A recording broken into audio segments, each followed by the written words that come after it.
Halo teman-teman, selamat datang di channel Ricky Nugraha.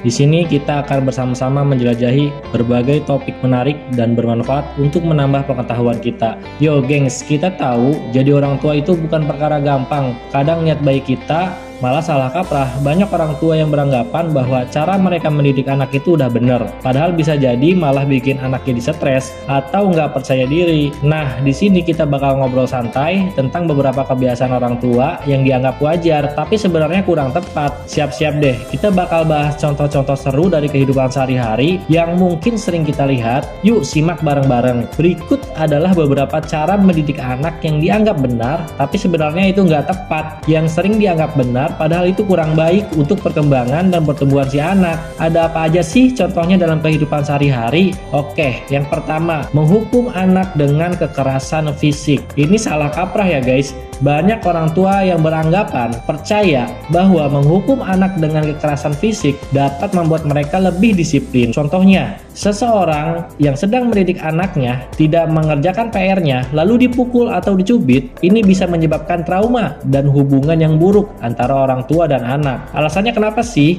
Ya, kekerasan fisik dapat menyebabkan trauma emosional yang mendalam, memperburuk hubungan antara orang tua dan anak, serta mengajarkan anak bahwa kekerasan adalah cara yang tepat untuk menyelesaikan masalah. Anak bisa jadi semakin takut dan tidak terbuka dalam berkomunikasi. Yang kedua, membandingkan anak dengan teman atau saudara. Ini juga salah kaprah. Orang tua sering membandingkan prestasi anak dengan anak lain untuk memotivasi. Contohnya, kenapa kamu tidak secerdas Rina? Hal ini dapat merusak rasa percaya diri si anak dan mengembangkan rasa irinya. Membandingkan anak dengan orang lain dapat merusak rasa percaya diri mereka dan menciptakan rasa iri. Anak bisa merasa tidak cukup baik dan berusaha untuk memenuhi ekspektasi yang tidak realistis, yang akhirnya bisa mengurangi motivasi dan kebahagiaan. Yang ketiga, memberikan segalanya tanpa usaha. Beberapa orang tua memberikan semuanya yang diinginkan anaknya tanpa mengajarkan nilai usaha. Contohnya, memenuhi semua permintaan si anak tanpa meminta mereka untuk melakukan tugas rumah. Ini dapat membuat anak menjadi manja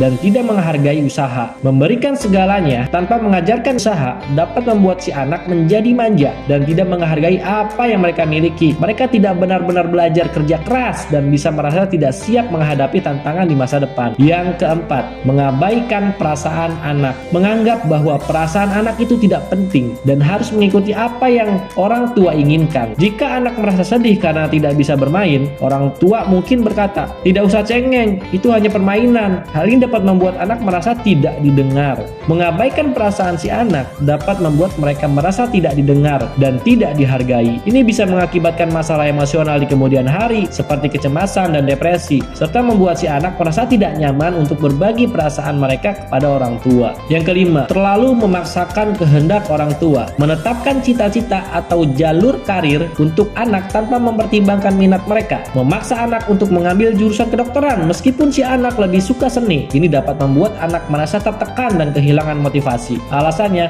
memaksakan kehendak orang tua dapat menghilangkan minat dan bakat. Anak yang tidak mengikuti jalur yang orang tua inginkan bisa merasa tertekan dan kehilangan motivasi untuk belajar dan berkembang, yang pada akhirnya menghambat potensi mereka. Yang keenam, tidak memberikan kebebasan untuk mencoba. Orang tua yang terlalu protektif dan tidak membiarkan anak mencoba hal-hal baru. Contohnya, melarang anak untuk bersepeda karena takut mereka jatuh, sehingga anak tidak belajar untuk mengambil risiko dan mengatasi ketakutan. Terlalu protektif ini dapat menghambat perkembangan kemandirian dan keberanian anak. Jika anak tidak diberikan kesempatan untuk mencoba dan belajar dari kesalahan, mereka tidak akan belajar bagaimana menghadapi risiko dan tantangan yang ada dalam hidup. Dan yang terakhir, yang ketujuh, menggunakan ucapan negatif. Terkadang orang tua tidak sadar menggunakan ucapan negatif yang merendahkan anak. Contohnya, "Kamu selalu bodoh, tidak pernah bisa." Ini dapat merusak kepercayaan diri si anak dan membuatnya merasa tidak berharga. Ucapan negatif dari orang tua ini dapat merusak kepercayaan diri mereka dan menanamkan perasaan rendah diri.